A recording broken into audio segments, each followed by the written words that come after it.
Yeah. So, Gerald, we've been talking about motivation. What motivated us, and we've laughed about it, we've talked about it, and so as we were sitting here talking, it's like, let's just turn the cameras on.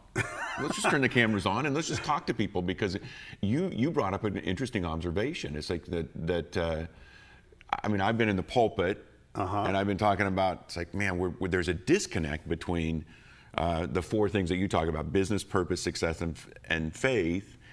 There's a disconnect. It's like what people do on Sunday is not what they're doing the rest of the week. Somehow or another, they feel like, okay, this is Sunday, and this is what I act like, or this is what I do, and then it really doesn't, Jesus doesn't affect anything that I do during the week. You're sitting in the pew, and what are you thinking? I'm thinking the same thing. And we're in different places. Right. And I'm sitting there going, okay, I like Sunday, I like all of that, but we're kind of in silos, you know, business, purpose, success, and faith, and they're just like, they're not connected, they're disconnected, and I always wondered, Scott, like why, we have like this Sunday crowd, and we're not really reaching the Monday through Saturday crowd. No, and I don't know whether this is exactly it, but this one of the things that always frustrated me is, like, for pastors, so many pastors, their great goal in life is to make sure that we get enough ushers, greeters, Sunday school teachers, whatever else is like, so we're going to raise up leaders, and it's not raise up leaders to get out into the community and influence. It's to raise up leaders to make sure that we have all the slots filled on Sunday morning. As I read a thing a while back, it's like 90 to 95% of what churches staff for is for Sunday morning. It's like, but I really think we're supposed to be, Jesus said, go into the world and make disciples. Like, I really think we're supposed to be going out into the world. Anyway, that was one of my frustrations, and that's what motivated me to move into what we're doing right now. It's like, we're supposed to be out there influencing and not gathering up in you call it silos. I used to call it a fortress. So we're gathering our fortress and protect ourselves. Like, that's not the way Jesus designed this. No, he was out there, and the disciples were out there, and they were in the marketplace. Right. So there was a frustration for me. It's like, this is not. It's not translating to what I really see from the New Testament. Right. And I'm a pastor, and I'm telling you, it's not. It wasn't doing that. So, but you're coming from a different angle, but really seeing the same thing. One day. And in the church I was in, very big church, I was very active. We were there several days a week, and I led a big small group there. That was a pretty big size group. But I used to ask myself, as I got to know people, almost everybody I got to know had left another church to come to our church. Yeah. And I'm sure it wasn't all like that, but it just seemed like that was the story. And we had, at the time, the coolest campus, and we had this huge fitness center, and we had all the amenities and all this stuff. But I really thought, how come we're not reaching this place called the marketplace, where I'm spending 100,000 plus hours out there? Like, how come we have no influence, no relevance really there? How come we don't even talk about like what we're talking about on Sunday? We act a certain way on Sunday, and this was a charismatic church, so we really act a certain way on Sunday. And I loved it, but it was kind of like, that's church time. And I've heard people say, we're the salt, we're the salt, and so the silo, I always thought, we're one gigantic salt shaker. And it's like, when are we supposed to go sprinkle the salt? And, You know what, that reminds me, there's a story. This is one of the guys that really influenced me. It's a guy named John Wimber.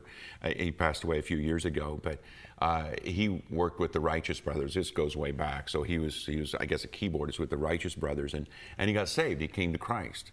And after he came to Christ, he started reading the New Testament. He started reading through the stuff that Jesus did. And he sat in Bible study one day, and they're doing the whole Bible study. And at the end, he said, well, when do we get to do this stuff? And they said, what do you mean? He's like, well, what with the stuff? I was like, I read this in here. It's like, when do we get to go do that? And the guy says, well, we don't do that anymore. And so he said, well, wait a minute. This is what's in here. It's like, so anyway, he ended up starting a whole movement. Then he started a movement, probably a little motivated by the same things that we're motivated by. It's like, wait a minute, we're supposed to be doing this stuff, not just sitting around in the silo or fortress or whatever it may be. It was one of my favorite stories about John Wimber. I mean, you know, I'm sure we're not the first guys. It's funny because here you are in the pulpit and here I am in the pew. And this is the observation from a lot of people that I knew. And I'm very active as an entrepreneur in the marketplace, you know. And I was just, it was like church was such a distant place. There just wasn't any connection, at least with the people that I saw. Or I'm sure that, you know, the Christian communities out there, but they weren't saying anything. Okay, so Gerald, let me ask you this. Now, that's going to put pastors on the spot, but in the sermons that you sat and listened to, how many of the sermons that you heard were things like, okay, now here's how you're going to go back into the marketplace, and this is how you can bring Christ into the marketplace? Zero. Seriously, there was like zero. I mean, if there was one, maybe until you came here, right? Until you came here. You know, I just look at the thing is, Scott, is the time. You know, at one of my fondest memories is about 13 years under one pastor, and I grew. My faith grew. So, but it was during that time when I realized I want to go share my faith. Right. Because God did so many things in my life, and I felt so ungrateful to not share it. I really did. And, you know, as an entrepreneur, I'm always looking for problems, especially as a turnaround guy. My nickname that my wife gives me is King Crit. For criticizer. I thought you were GSD. Well, that's my other one. Getting stuff done. Yeah, that's it's a G rated. But King Crit, because the nature of the turnaround is you got to go find the problems. Now, but I would always say, now look at the last thing I ever want to be is one of these guys, a spectator in the stands criticizing. I'm good being in the game. I'm good being a player. So I'm good. I'm good if I see a problem, joining the problem and trying to figure it out. But I thought a couple of things I thought was odd. I saw, as a leader in the church, very few people that really spent time in the Word. So I thought that was odd. I thought, am I like this? What am I, a Holy Ghost roller or something like? I mean, you know, I just felt different than a lot of other people. When I mentored a lot of different people. As being kind of a leader and a small group leader, and because as I had success, I had a lot of people coming to me as for coaching or mentoring, and so I saw that. And then the other thing that puzzled me was everybody that was a Christian that I've ever met believes God has a plan and purpose, but almost nobody could tell you what it was. So I just thought, man, those are some odd problems that we have. And when I started researching it, and saw my instincts to match the research that was out there, I was really perplexed as to why we're not really doing anything about it. And you know, I'm not being critical of pastors because I love pastors and so many of my friends are pastors, but it's a problem that I want to help solve with the pastors, and that's what led to me pastoring, is kind of seeing that problem and really going to God and saying, what's the solution and how can I be part of it? I don't want to be the salt in the salt shaker. I want to release me, like you always say, set me free. Set me free. It's funny because we talked, one of our topics was on permission, and that was one of the videos that we did. And it was a young man who's a worship leader, and we really had given him permission. There was something in his heart. He was created by a creator for a purpose. It's like there was something in his heart, and we really gave him permission because he didn't feel like it fit into the church mode. And I don't know what's happened that we've kind of gotten in the idea that is like the other video we did, is like we have these rules. And of course, we don't really know what the rules are. They're not written down, but somehow or another we've confined ourselves to this is the way you're supposed to do church.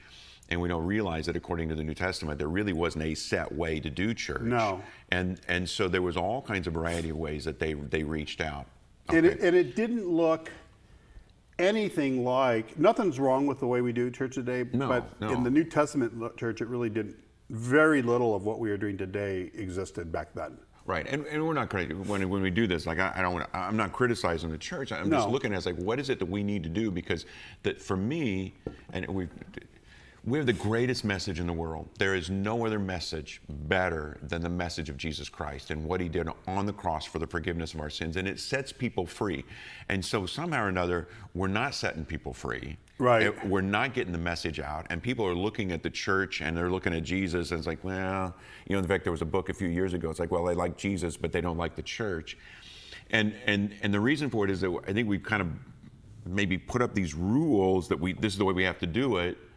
And we've taken away the relationship with Jesus. I'm kind of rambling a little bit. No, but it's when the rules are bigger than the relationship to the people, like the perception, because let's see if I can remember this. There's when we're thinking about identity, there's a identity that we're trying to project. This is how we want people to see us. But then there's a reality of this is how people actually see us. And I think there's an identity crisis in the modern day church where the church, organized religion, has a way that they believe that they're being perceived. But then when you go into the marketplace, it's a little bit different. And change doesn't come easy because there's always defenders. I think if you point out any room for improvement, there's always a whole group that get very defensive and, let's defend our pastor. Oh, let's defend what we're doing. Right. And it's not to tear down or anything or criticize. It's how can we be better at what we're doing? When did so you've been a pastor for how many years? I know it ages you. But a long time, like right? 25, yeah, like 34, 30 plus 35 years. Yeah. 30 plus years, okay. So 3 decades. So, you've learned a few things. Okay. When did you start noticing that there's got to be a better way? There were several years ago. It's like we had grown the church and I took a church that was really kind of on a decline and it began to grow and we actually were doing pretty well. I mean, we were doing really well, but I looked at it, I was like, this isn't it. This isn't it. And so there was just a stirring. Now, we did a thing about a year ago, and we call it divine discontent. Right. And now I'd be able to label it. It was a divine discontent. Did you feel guilty about feeling that way at all? Like, why am I feeling this way? Did it feel odd? Yeah, I think it was. Because so much of it is you've been put into this mold, and this is the way you're supposed to fit. And I don't like fitting into molds anyway. It's like you can ask my family. It's like I kind of enjoy breaking molds anyway, but I felt like in the church that I had to do it this way. I'll give you an example. There's a scripture in Hebrews where it says, "Do not forsake the gathering of the brethren." Yeah. And we've translated that as you better go to church. And and I've even said that. It's like, you really need to be in church. And there's a purpose for that, and that is that if you're going to be influenced, whoever you're hanging around with, you're going to be influenced by. Yeah, right? And so the idea is that you want to be influenced by people that are like-minded followers of Christ. Okay, so there's the reason for it. So, and that's really what the writer of Hebrews, he's just talking about, don't forsake, but it didn't say church. It did not say, yea, verily, show up to church on Sunday. And so there was the Sunday. Right. And then there was, you have to go to church. Right. There's two big things. And I finally started looking at it, it's like, I don't think we have to. I don't think, and so that was a real revelation for me. It's like, I don't know that we'd have to. And I started hearing about churches that, they're still a church, because the church really is the ecclesia. It's the gathering of the believers. It's the, it's the influences, like we can talk about that. But they didn't meet on Sunday. And they didn't gather in a building. And again, nothing wrong with a building, because we have several buildings. I love the building that we have. It's like we're doing some great things there. So there's nothing wrong with that, but it wasn't the only way to do ministry. And so that's really what began to stir in me to realize we don't have to do it this way. And maybe it was the youth pastor in me, because in youth ministry, I think we have a little more freedom, and we can do a lot of things, and they just chalk it up to. Were you a youth pastor? Yeah, I was a youth pastor here too. So was the pastor? Is it the pastor's job to kind of groom the youth pastor? Is that what happens? Some pastors do it well. My pastor did it well. So he had a set of something, and then it was like, here's how we do business. And then at some point you went, you grew and you had all these things happen, but all of a sudden that way of doing business, you were looking for something different. Right. I really was. In fact, what I was doing, Gerald, and that's what part of what connected us, is like I really was going to set up the situation so that the church could still run and I could move out into what really I felt like was my calling, which was to bring Christ into the marketplace, to bring kingdom into the marketplace. And so that's been the stirring in me, is to move into that realm. Well, it didn't exactly work out the way I wanted it to, but I was taking the steps towards that. It never does. My experience it doesn't. My experience is I have given God a clear path that I'm willing to go down. I've got Here point it is, A God. to This B. is it. Yeah. All you have to do, don't even establish my steps, just anoint them. And for whatever reason, I'm not sure why he's never listened. Well, and some of it I think was just mistakes on my part too. Yeah. So I do. And I've had to. And I love the Romans 8 where it says he works all things together for good. Thank It's like God. I really hang on to that scripture, because I thought, even if I screw up, he's going to still turn it for good, because he knows where we want to go. You know what our roles were growing in this 12 or 13 years? We had 2 services, and I was a helper, so I had to be at both services.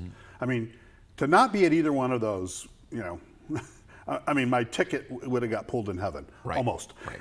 Then we had to go home. You rest, but we had to be back for evening service. Right. Okay. Also, we do Wednesday night service. Oh yeah. And that really, if you No, that's for serious Christians. Just the ones going to heaven. No, it's not the ones that go in heaven. It's like those of us that came on Wednesday night, we're just going to be a little closer to the throne of Jesus. I'm kidding. But these are some of the unwritten rules, and it was kind of like, and then we had at 3:00 on Saturdays, you had to show up at the church to pray. Now, why 3:00 in the middle of the day? Because that's when our pastor wanted to do it. Nothing wrong with it. Nothing wrong with any of this stuff. Right. But man, was there some unwritten rules. And then plus the life group, the small group at my house that was very large. So there was all these things that we were doing. So basically all of your free time was church. And I felt like we were in this little silo, and it's like, aren't we ever going to let Jesus out? Okay, so let me ask you, so did you feel guilty if you didn't show up on Totally. Sunday night? And I didn't just feel guilty. Did you have some help? I had some help. Okay. I had some help. Okay. And there was kind of like, hey, and it's kind of in corporate culture. Sometimes I think when you have a corporate culture where everybody's getting in really early, and then people are staying really late, and where they kind of, they try to make you feel like, your family comes second, this is, first, and it really becomes an unhealthy culture. And they put this pressure on you to, get there early and stay really, really late. I felt the same thing. Yeah. And it just felt, there's a part of me that loved that whole thing because I was really growing. But I thought, is there ever a time when we're supposed to share this with people? Because how are we doing it? And, you hear, fun things. Well, we have the annual barbecue where we invite the whole city to. Right. Well, no one comes. Right. It's just us. But we do invite them. And, it just, so how long ago did you start feeling that way? How many years ago do you think? I don't know how many years ago it was. 10 years? It's probably been 10 years or more. Okay, so quite a while. Yeah, it's been quite a while. Yeah. And there really was a whole process of having to go. In fact, my prayer for the last several years has been, Lord, de-church me. Wow. And the reason for it is because I know that there are traditions that I've grown accustomed to and that I'm familiar with that I've now defined as the way Jesus would have it, and they're not really the way Jesus would have it. Wait a minute. Does it make sense? Okay. The Holy Spirit's talking to me. Oh, he just He just told me, he sent me to de-church you. Oh, good. Because good. some of the Yeah, things right. that I say. Oh, you said a few things. It's like, oh, I can't believe that. But there goes. But it's. I think probably, Scott, about 10, or probably around the same timing, somewhere around there, I started feeling like I wanted to do something in the marketplace, and I felt the thorns of the eagle's nest. You know, you feel uncomfortable with the status quo. And I didn't want to turn into this bitter person that was critical of everything. Didn't want to be that. And so I started asking God, I don't mind being the guinea pig. I don't mind, like, I don't mind, whatever it is that we're afraid of doing or don't know how to do or don't, whatever it is, let me do it. Let me try. Right. Let me just go out there and try. And, it wasn't too far after that when I had my first experience of trying to connect some dots. And that was, I didn't know what I was doing when I did His Plan, My Plan, when I first started that. I mean, I had a desire, and I wanted to be out in the marketplace, and I just wanted to share my faith. And I didn't want to have to deal with any of the rules of how you're supposed to do that. And God gave me a direction, and I'm sure I made a ton of mistakes. But what we found is that it was actually pretty easy to reach people, and they were hungry for the word. And I couldn't understand, why doesn't the church do this? Okay, let me give you an example. That reminds me of something. It's like we've done meetups. We had different meetups, and we brought in people that have no faith at all. Yeah, Muslims, Hindus, and Christians. With no faith. Well, and yeah, it's funny because the Christians are looking at it. It's like, what, and we start talking about Bible, and we start talking about the things that are in the Bible, and their eyes get real big. It's like, what, have you just never heard this before? And they go, no, we've never heard it before. You know what? But they're open. But the thing that I wanted to say, and then I cut you off, but it's like, but I found that both of us have found the Muslims were interested. Yeah. They're interested. The Hindus are interested. The Buddhists are interested. They're interested. They're like, oh, okay. And because really when it comes down to it, they just want to know I just want to know what's going to work. It's like, and I firmly believe there is nothing that works better than a relationship with Jesus Christ, which is found in the Word right here, and understanding the Word. How, when I think back to so that was at the beginning of 2018 or 19. 19 when we started doing the lab, the meetups, that we called the lab talks. And it was a little like at the beginning, because we're, for you guys that are watching, our facility here, the lab, is like walking into coffee shop co-working. Yeah, it doesn't look like you're walking into a church. No, nobody would ever think to any of our events, okay. And we've got food. We've made this place look really, really. It looks like a meetup. This is a meetup. That's what they're coming to. And I remember in the very beginning when we first started doing it, even though we had been doing this in Milwaukee, but this was like fresh territory. Right. And it was like, okay, when do we talk about the Word? And like, how do you break that in when you have all these people that? And it was. But we realized when we were doing our marketing, it is your fault. You did. Yeah, we brought people in that we knew were stuck, because the topics that we are covering were topics that people who were stuck and looking for answers. They were seeking something. Right. And so the one question that we always ask people is, how many of you, if you were stuck and God was offering help, would take it? And when we would ask that question, every hand would go up. Of course, yeah. And it kind of, I think, I remember the first night that we, I think your pastorness came out. I mean, because you could talk. You could, and when people were open, you really started sharing Jesus Christ. You remember that night? You were really, and people had, they didn't even know you were a pastor. No.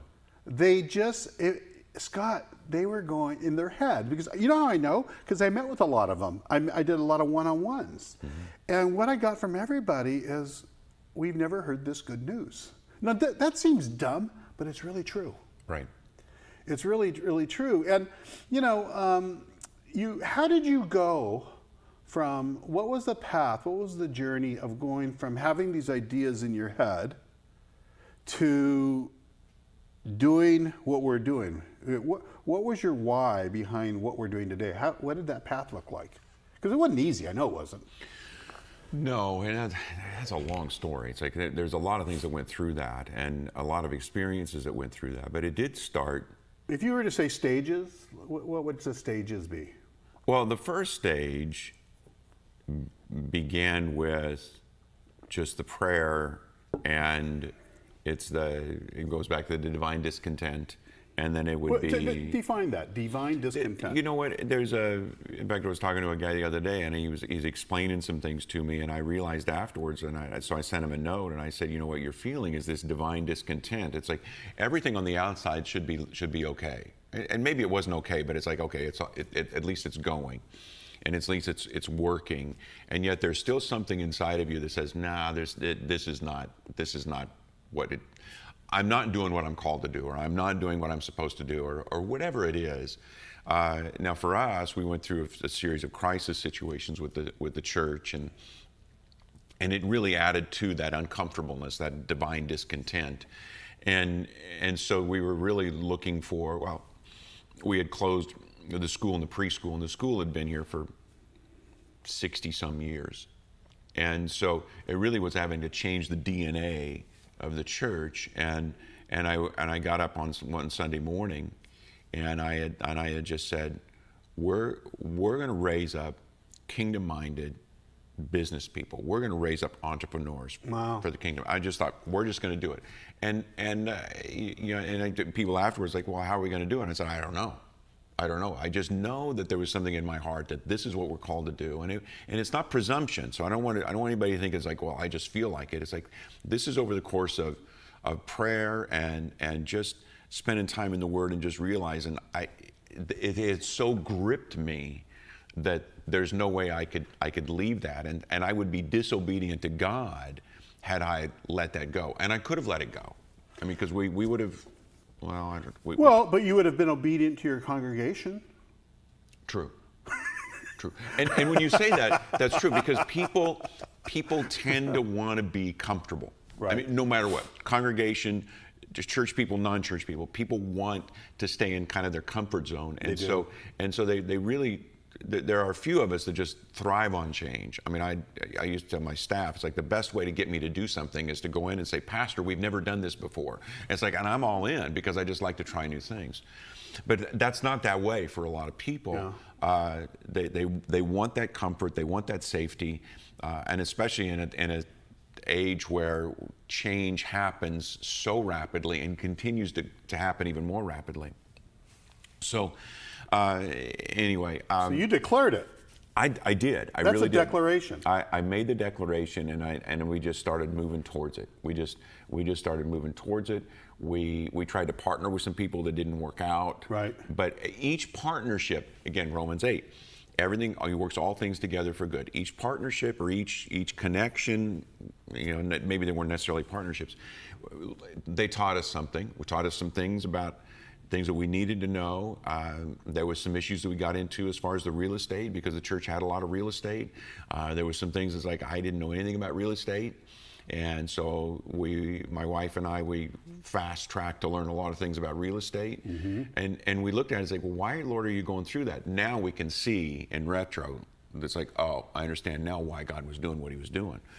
But it was a process.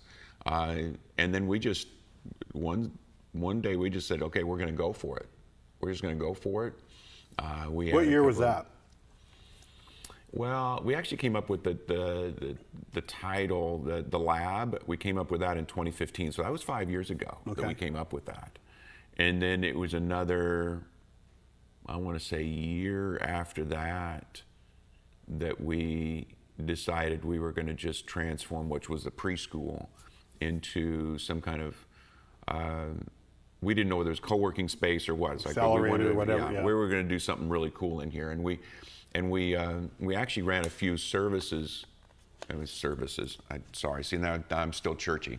We did a few things that we called the experiment, which was nothing more than let's just come in here and have a great time. Now we're going to move it to what we do on the Saturday nights. We call it tabletop. No, is that the one that's called tabletop? Table talks, yeah. Yeah, where it's just a family night, party night.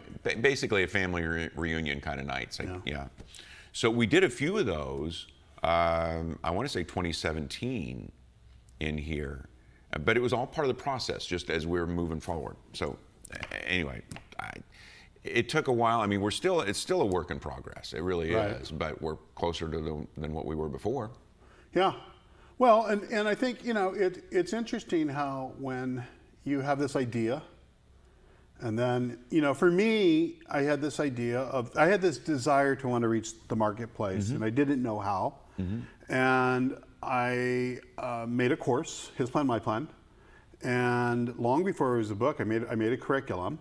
And I started teaching it first at our church, got permission to do that. Then I started spending money to market it. Could I get people from the outside to come in? Yes. And then I really felt God's direction to start doing different cities and to build an advertising campaign. And okay, I'm going to toot your horn since I can't toot my own horn. But I will tell you about the His Plan, My Plan. It's like, if you guys don't have it, you really need to get it. I like it so much. And I've done a lot of Bible studies, discipleship books, and it ranks up there. There's two books that I think are my favorite, and one is His Plan, My Plan. And I like the way you laid it out, and it's like, okay, here you start with this, then this, then this. It's laid out really well, and it's very effective. Well, it was my checklist. Yeah. It was really a stack of a bunch of journals from probably a group of maybe 10 pastors that I was listening to. Okay. And I just narrowed it down to 10 things in my life. And I always called them spinning plates because, it's hard to keep all the plates spinning. And when things weren't kind of normal in my life, I'd go back and I'd say, okay, am I doing this? Am I doing this? And inevitably one of the plates would fall. And it's divided into 3 sections where, the first part is really about faith development and discipleship. And the second part is going after purpose or new assignments. And then the third part really deals with trusting God for resources, and then and really this idea of asking Him to prosper, but not just to enrich myself so that I could be a blessing to others, and really with with that as the motive. And I was always perplexed that in the church, how much we despised prosperity. And I couldn't, as a business guy, I never understood. I just couldn't understand that. And there was so much hypocrisy because the church was always begging for money, but then they didn't want us to go out, and they didn't want us to have a desire to go make some. Right. So I just money is the root of all evil. Yeah. And so, for me, it started with... I had a pastor one time, I heard some guy say one time, money's not the root of all evil. It's the lack of money that's the root of whatever it is. Anyway. But, so bad theology. With His Plan, My Plan, I think for me, it was a desire. It was my motives. And then just risking and going and doing it. And just going, okay, with whatever tools we have right now, what would we go do? And back in those days, me and another pastor made 10 videos, and we didn't have cameras. We had to go buy cameras. We didn't have any of the equipment. We filmed them all in my kitchen, and we had to have a website built. There was no YouTube to host these things. You couldn't host anything on YouTube that was over like 10 minutes or something like that back then. So, you had to put them on server. It was a really expensive ordeal. And so we built this website with a curriculum and kind of a journal that was part of the website. And so it did a lot of things. It was more than just a website. It was an app, a web app. And, we built this thing, and then we had to figure out how are we going to reach people. And God gave us all the ideas. He gave us the resources, and pretty soon, I think our budget back then was about $50,000 a month of advertising, straight advertising, to bring. And we were amazed. For a while, we didn't have, at the very early days, we didn't have a tracker set to see how many people were coming to our website. Like the analytics, we hadn't set that up. Right. And then we set it up, and we went and looked. And we're getting 15,000 people a day coming to the website, and we're just wow. and this was a long time ago, so it's really amazing. It's nothing now, but it was, it was amazing. Mm-hmm. And then, it was just a ton of people coming through, and then we started doing live events. Here's what happened with me, Scott. I got to experience connecting the dots between business, purpose, success, and faith. That's what was happening. And I didn't even know that little slogan or whatever it is. Oh, you didn't come up with that? No, it was in my heart, but I hadn't verbalized it. But I started, so for money, I'm turning around companies. Mm-hmm. But for ministry, I'm doing His Plan, My Plan out there, and I'm doing live events in different cities. And I started enjoying that way more than what I was doing for work. And then I started, there was a couple different seasons in Milwaukee. When we moved to Milwaukee and I was still doing turnarounds, God gave me opportunities to go into inner cities and to really share the same message. Okay. And it was really interesting. I started having pastors in inner cities give up their churches and let me have the pulpit for 10 weeks in a row. Wow. Now, who does that? Only a church that's struggling, right? And it wasn't just one church. I was going from church to church to church.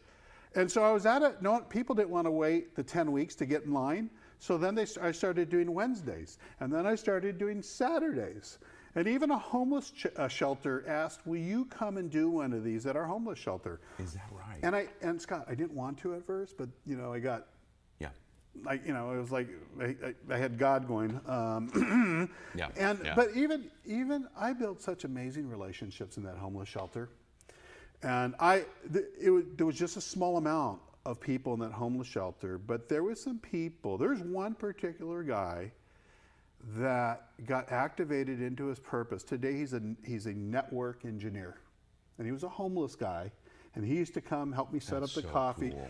But we went through that stage, and then in 2016, that season kind of ended for me. And in 2016, I'm getting closer to when we met. I said, Lord, I would love to do this full time. I don't want to get out of making money. I want to. Can't my job connect the dots, all those dots together? Can I? And so in 2016, we started doing the round table at my office, and we were mixing His Plan, My Plan, which is kind of like a discipleship. Tell me the round table. It was more than one. It was exactly like what we're kind of doing here. Okay. It was like the accelerator. We were taking His Plan, My Plan, and then I built the formula around our turnaround practice, and I kind of put them together. And it'd be a 10-week. We'd meet once a week for 2 hours on Wednesdays. And so we did the first one, and the group started growing, and then the second one came. And what was funny, the people that had gone to the first one, after it was over, they wanted a place to go. Wow. So they kept coming back. Right. So we have people sitting through 4 or 5 of these just because, because of the connection. They like that. Yeah. And so I really realized that, okay, something's happening here. I'm really enjoying this. And it's like I really started getting more joy out of working with these people than in the turnarounds. Mm-hmm. Now, the turnarounds is what gave me the money. I mean, these are all free, so I'm not charging anything. Mm-hmm. And then a friend of mine had a co-working space in Milwaukee, and they had their evenings open, and so we just started running one night a week, and then 2 nights a week, and then 3 nights a week, and we just come up with different topics, and they were meetups. And so we had one called Ignite Your Success. And this was just a deal where people would come in and we'd activate them into purpose. It was just a place where they'd say, you know what, I'm going after my purpose. I'm going to try to connect these dots. Okay. And then from there we'd put them into his plan, my plan, and that was 10 weeks. Okay, now we did, like with our startup or with our meetup, these people weren't all Christians, No. right? Look, so this place is called the Hudson Business Center in Milwaukee. I think I have the name right. And the front of it is kind of like cool cafe, coffee shop, bar. So the events there, I mean, it doesn't look like anything faith-based, even though there was a church there that met on Sundays. And there's a lot of churches that are moving into those kind of spaces. But so what was interesting? This is what I learned at a typical meetup. You provide some in that city. There was a gourmet pizza place, and so most people brought in pizza. It was gourmet pizza, and then you'd have beer, or you'd have some kind of beer, wine, Milwaukee. something. Yeah, it's Milwaukee. Yeah, beer and pizza. Oh, everywhere. There in Milwaukee, I was like, is the whole city alcoholics? Because there's a bar.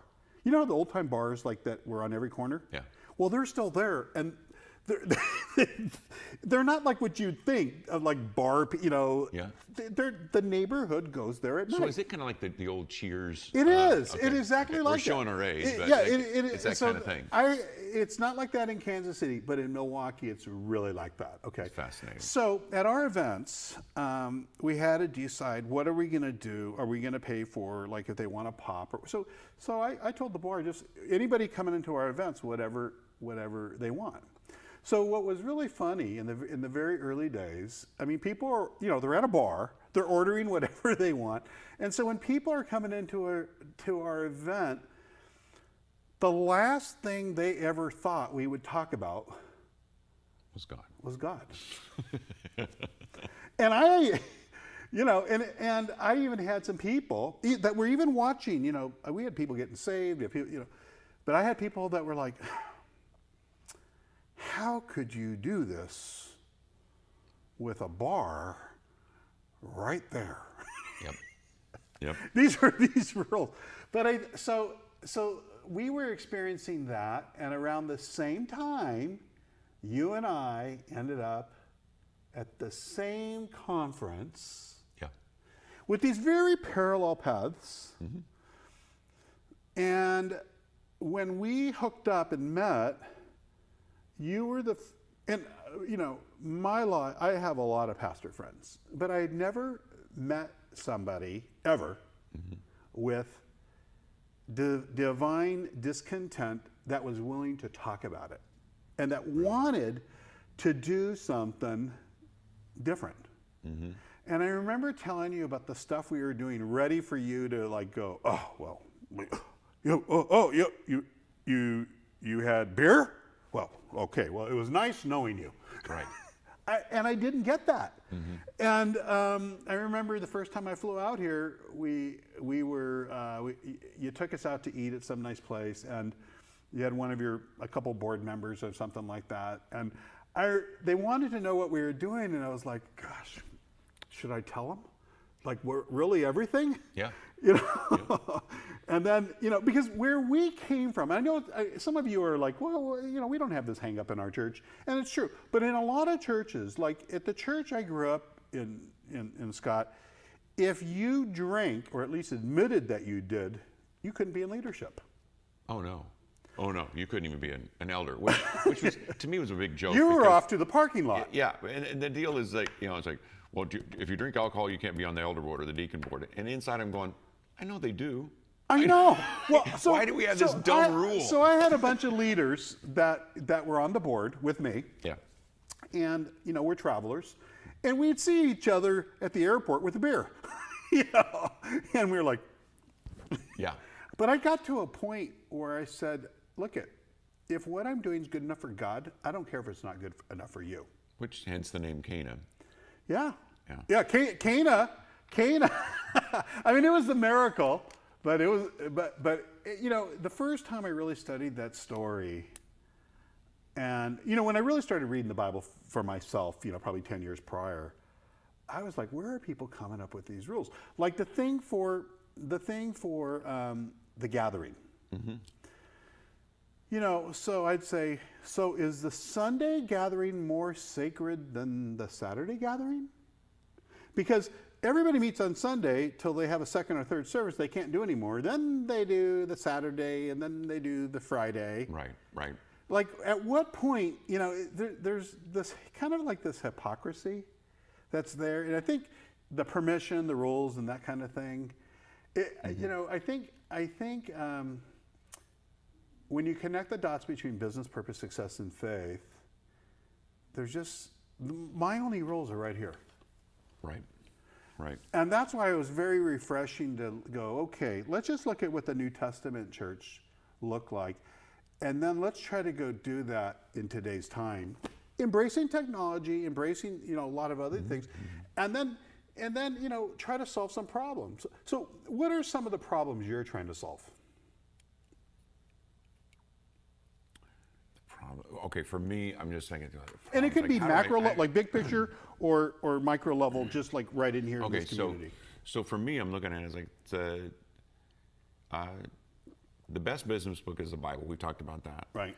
And I even tell people, I was like, do you know why we have all these laws and rules, and people just want to make up more laws and more laws? I'm like, the farther you get away from God, the more you got to try to put a bunch of rules in to take the place of what would happen if people actually had a fear of God.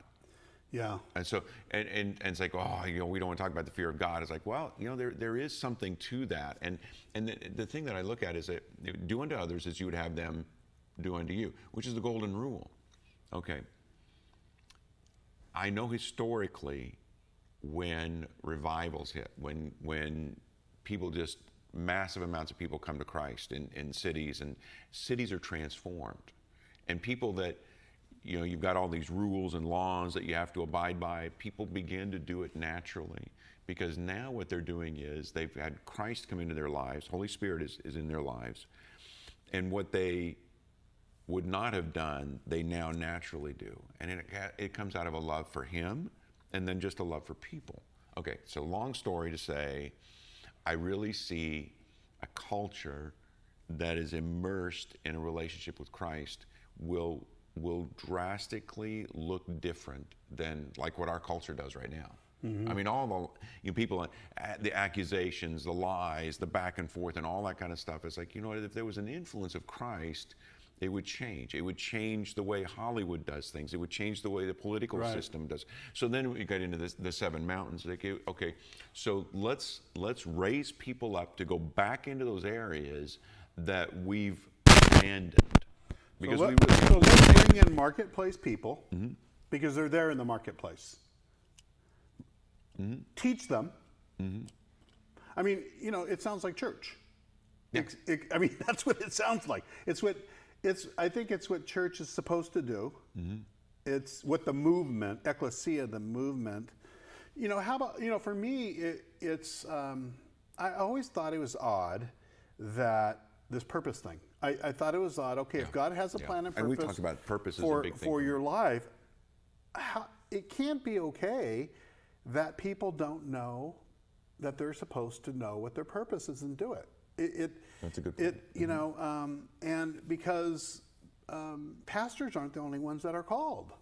We're all called, and we're all appointed, and we're all anointed to do different things. And so, that's one of the problems that I have been out to solve for a while. The other is, and I know because I was on the side of the fence that never read this thing, but the studies show that less than 5% make the Bible the center of their life, less than 10% read it. Even if those studies are off, I've had people say, "Oh, that can't be right." Well, in the thousands and thousands of people that I've met with, my informal polls would tell me that's very accurate, or it's even worse than that. But there's such good news here. It's amazing. So I think for me, one thing is to be able to. For me, this has been a transformation of a book of rules to a book of promises. And that has changed everything. I was in a whiteboard meeting yesterday with one of our people that we're mentoring, and he said, you know, I was asking him how things were going, and he said, well, and he's going through the process of getting ready to launch and building his content campaigns and all this stuff. So it's a lot of hard work, a lot of different curriculums that he's having to work through and all this stuff.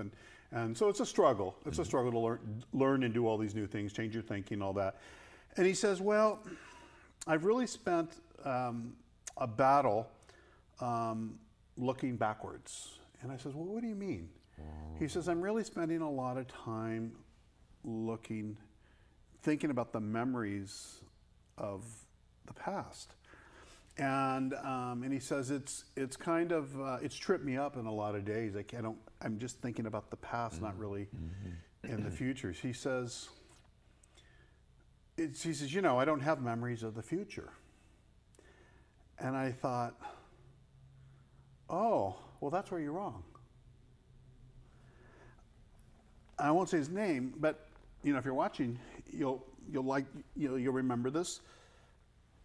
This scriptures, these 6,000 promises, when we submit to them, and when we read them and envision them or meditate on them, what we're really doing is making memories for the future. And something that God showed me just this week was people at nighttime and different times fantasize. And I'm not talking about, you know, sexual fantasies, even though I'm sure, you know, there's those. But he says a lot of people, and I've done this too, Scott, they have lotto fantasies. So there's people that go to bed at nighttime and they have this kind of fantasy of like, what if everything were just perfect? Like, what would my life look like? And I've done that many times. I've gone, like, I'll go to bed and I don't have anything to really think about or something. I'm turning and so I'll say, okay, what would life look like if I won $600 million in the lotto? It's a really fun dream. You know, It's a fun thing to start thinking about because what you're doing is you're removing all the obstacles. Well, one of the things that the Lord showed me just this week, he says, you know, when you've taken something by faith, because hope looks into the future and faith takes it and brings it into the now. Now you have dreams. You're creating future dreams. It's prophecy over your life. And you should, and people that have these kind of, this fantasy land, they should replace those with my word. Absolutely. And that's what I told this guy. I said, you know, you can create memories into the future. Things that, you know, you think about Abraham and his whole story. And one of the things that people forget about with Abraham, not only did he go father the child, but what was her name? Sarah, the wife. But when Sarah died, people forget about this. I think he went and got remarried, but he had six more kids. Yeah. What's that scripture? Your youth is renewed like the eagle. It sure was. Yeah, and there's truth to that. There really is. It's like, and I like that. It's like, so when it says in Romans 12, to be transformed by the renewing of your mind, there really is a renewing of your mind. It's like, you know, so when you dwell in the past, it's not going to get you anywhere. So it doesn't change anything.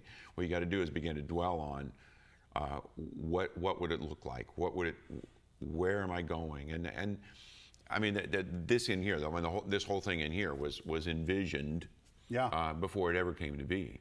Well, and, you know, if you look at today, what's going on here, we have CanaGlobal. We have the CanaGlobal network that launches March 1st or thereabouts, a social media network that houses Cana University, a lot of the things that you and I have done together that we're making into on-demand courses.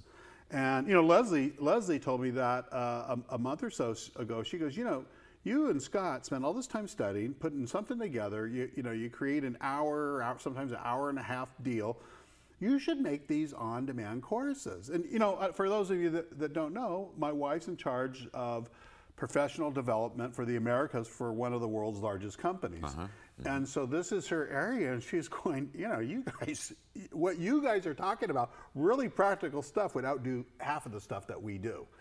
And so we have that. We have what we call RE Spaces, which here is the lab. And we're looking to replicate this in other cities. And we have events, we have community groups, we have the table, it's so hard to say that, table talks. Table talks. You know what I want to say? Tabletops. Tabletops. No, you It's just a tongue, missed me. it's a tongue twister. You totally missed me Yeah, out, because but- now this is what I'm going to start But saying. I mean, this is once a month. It's the first Saturday of every month. Did I Right. get that right? And it is a party night. I don't know how else to describe it. It's family night. Like Right. you could bring your whole family. There is stuff. You were just showing me some pictures from different shots. I mean, karaoke, food, gathering, I mean, just all kinds of stuff. Game room. What's the little ding ding ding? The Pac-Man. Pac-Man. Pac-Man. Yep, we've got a Pac-Man. Yep. We have Pac-Man. We have a little Pac-Man. You could be 5 years old and play with that thing.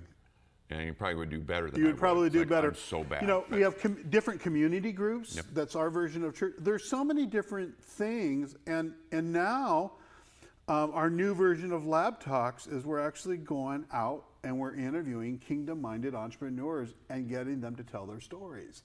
You know, it's all church. It's all church. It's very much, you know, when I think of the disciples, they met Jesus, they had an experience, right? They saw healings, they saw all these different things happen. And then they went and they told other people.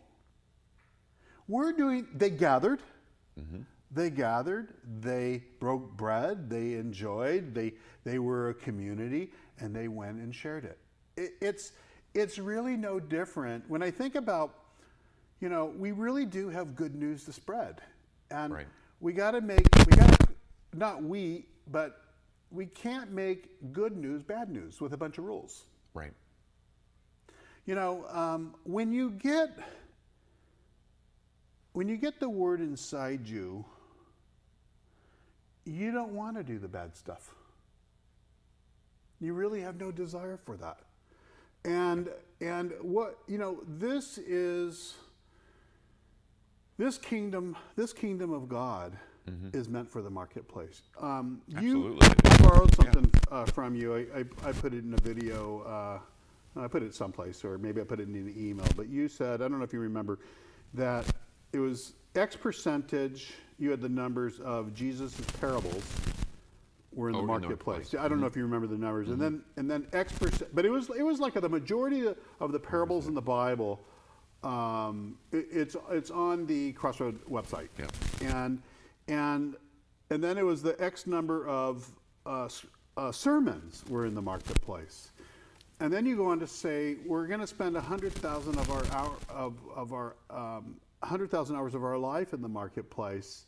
Like, why would we isolate the kingdom of God into a silo called the church where we're not reaching people? Okay, now I got it. 122 of the 132 public appearances of Jesus written about in the Gospels were in the marketplace. He didn't know the rules. 122. Jesus didn't know the rules, obviously. 45 of 52 parables were in the marketplace. That's what's amazing to me, too. It's like almost everything that he's done, it was in the marketplace. Yeah. And, you know, the marketplace doesn't exclude religion, and it doesn't include family. Those are things that are in the marketplace.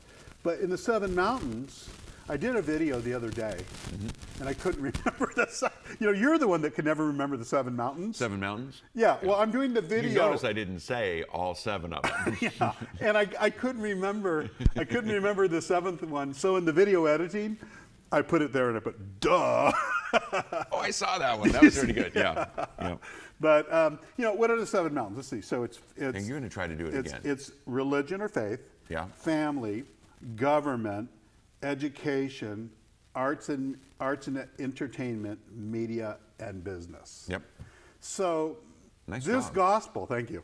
This gospel, you know, I know them except when I was going to brag on them in the middle of the video, and then I couldn't remember. It brought back nightmare memories when I was a child, and I was in a Christian version of the Cubs, like the Boy Scouts, and I had rehearsed the speech. I knew it inside and out, Scott, inside and out. And we had the whole church there, and it was my moment to get up there and shine with my parents, proud as can be. And what does Gerald get up and do? Froze. Oh. You know, things like that scar. It took me years to get up. Okay, so how would you, I mean, this was why we are doing this. Yeah. How would you sum this up?